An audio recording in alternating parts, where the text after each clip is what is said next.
Hey, it's Mark Lanier with your video thought for the day. So this week I've been using this medieval church to access their pulpit and speak about different people that I would preach to, or at least the message that I would preach to a number of different people. If you've missed it this week, I've had Vladimir Putin, I've had Selena Gomez, I've had Elon Musk, and today I'm going to think, what would I be preaching if I had prepared a sermon knowing sitting in the front row would be Serena Williams? So that's what I've got today. Let me get up in the pulpit and let's see what I'd have to say.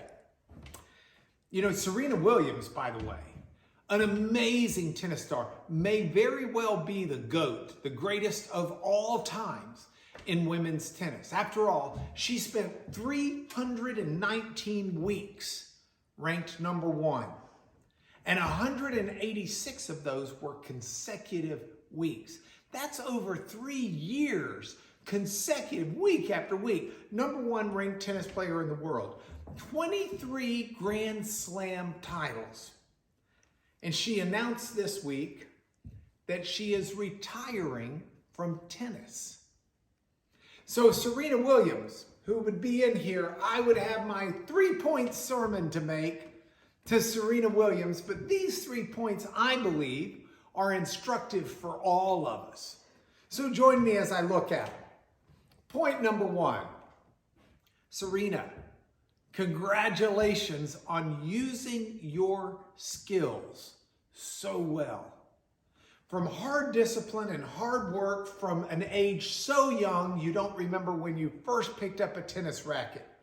You're a perfect example of the charge in the Bible in the book of Ecclesiastes. Whatever your hand finds to do, do it with your might. And I can't pass up the puns of you did it with your might, with your hand, both forehand and backhand. And I think it's fantastic. You have been driven. You have sought to do what could not be done.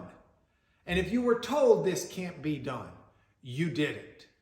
And that is so commendable. So congratulations on that. And my further congratulations because you've done it with balance. I read in your press release or an interview that you gave, you said, if I have to choose between building my tennis career and building my family, I choose the latter. And I think that's amazing. So point one, congratulations, Serena, on a career that's been built off of hard work, drive, but has kept good priorities. Point number two, don't look at this as retirement. You don't retire. You refire.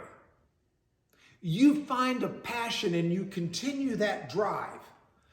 Paul wrote to the church in Ephesians and he made it so clear what's complete throughout the Old Testament, that God has prepared good works for us to walk in. God's not through with Serena Williams. God's not through with anybody who's still alive. Anybody who's still alive can be confident of many things, and one of them is that God has something important for them to do, for them uniquely.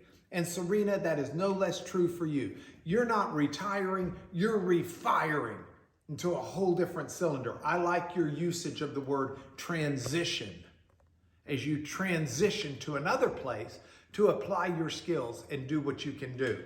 And finally, point number three, I would urge you to finish strong. I've been asked before what I would like on my tombstone or what would I like to be the first sentence in my eulogy at my funeral.